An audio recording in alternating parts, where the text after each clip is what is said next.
نارینه باید له ښځو او ښځې باید له نارینه دغه شیان ونه غواړي.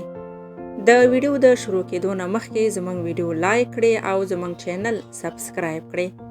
اول، مین هلک ته خپله معشوقه بې عیبه ښکاري او فکر کوي چې د نړۍ تر ټولو غوره، ښکلې او وړ ښځه یا نر همدا دی.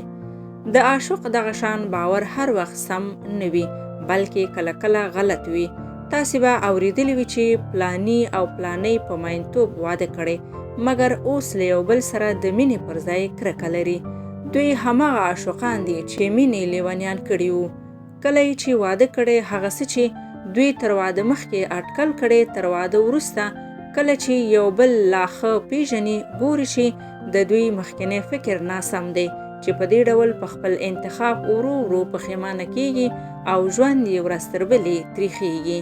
نو هیڅ وخت دا فکر او هیله مه کوئ چې ستاسې مینه یعنې خاوند یا میرمن د نړۍ تر ټولو غوره کس دی، ځکه که چیرې د وخت په تېرېدو مو دا هیله پوره نشي او یا مو دا فکر ناسم ثابت شي، نو بیا به مو زړه سخت مات شي.